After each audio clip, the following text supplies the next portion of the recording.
Assalamualaikum dan salam sejahtera. Hai murid-murid tahun 5, apa kabar? Pada minggu ini, kamu akan belajar menulis cerpen. Apa itu cerpen? Tema jiranku prihatin. Tajuk kamu perlu pikirkan sendiri. Sebelum itu, mari kita lihat dahulu apakah yang dimaksudkan dengan cerpen. Cerpen ini bermaksud cerita pendek, ya.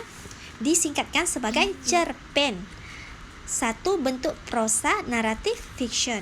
Cerpen kebiasaannya bersifat padat berbanding dengan karya fiction yang lebih panjang seperti novel.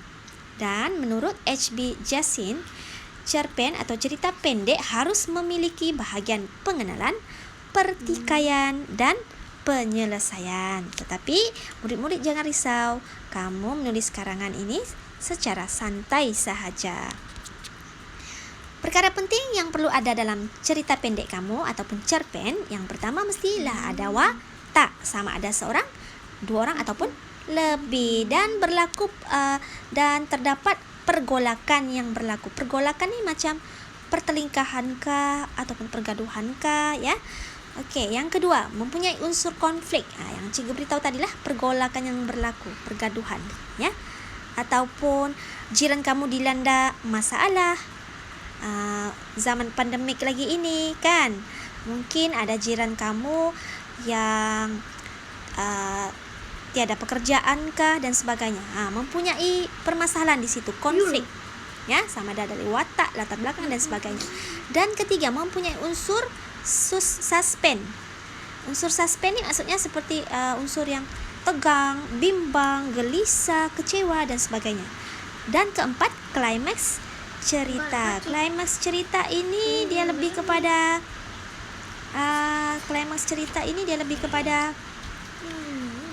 peristiwa yang paling penting dalam cerita kamu itu nanti, ya.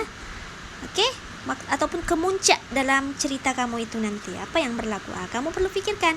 Yang kelima, fokus pada satu peristiwa.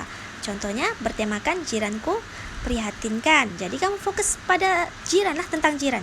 Dan yang keenam, berlaku interaksi antara watak. Contohnya kamu mewujudkan dialog dalam cerita pendek kamu tersebut. Baiklah, yang ini pula antara contoh-contoh cerpen. Okey, yang pertama ni tajuk cerpen Legasi Tapai Ubi. Yang ini dihasilkan oleh murid tingkatan 3. Kamu boleh lihat jenis karangan cerpen ini, ya, bagaimana dihasilkan. Okey, yang kedua, cerpen Dia Sahabatku. Yang ini agak panjang sedikit cerpen, tetapi kamu boleh baca untuk mencari idea, ya, macam mana hendak menulis cerita pendek kamu nanti. Okey, yang ini pula bertajuk Keinsafan Seorang Anak. Bila kamu menulis cerpen itu, kamu meletakkan diri kamu berada di dalam cerita itu. Kamu perlu menghayati, ya, seperti yang tadi perlu ada permulaan, kan? Kena ada klimaks dan bahagian hujung itu. Okey, ini pula contoh cerpen Jiranku Prihatin. Tetapi jangan tiru yang ini, ya. Cikgu mau kamu buat cerita pendek kamu sendiri. Jadi sebagai tugasan kamu hari ini, okey, cikgu mau kamu menulis sebuah cerpen ataupun cerita pendek bertemakan Jiranku Prihatin. Tajuk terpulang pada murid, ya. Contohnya kamu hendak bagi tajuk Ali Jiranku Yang Baik Hati, ataupun jiranku terbaik, ataupun jiranku membahagiakan tetapi menyakitkan. Terpulang pada murid hendak menulis tajuk cerita kamu, ya. Okey, tidak boleh mengandungi unsur-unsur negatif serta menyentuh sensitiviti bangsa, agama dan kaum mana-mana pihak. Mesti karya kamu sendiri, ya. Jangan tiru di mana-mana internet kah dan sebagainya. Cikgu mau kamu hasilkan sendiri, tetapi mungkin bahan-bahan yang kamu dapat dari internet itu sebagai rujukan.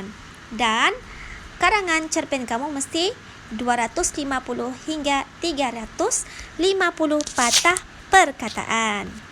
Okey, 3 karangan cerpen terbaik akan cikgu berikan hadiah. Jadi, cikgu harap kamu dapat menyelesaikan tugasan karangan menulis cerpen dengan baik. Jika ada masalah, boleh bertanya kepada cikgu. Itu sahaja. Terima kasih semua.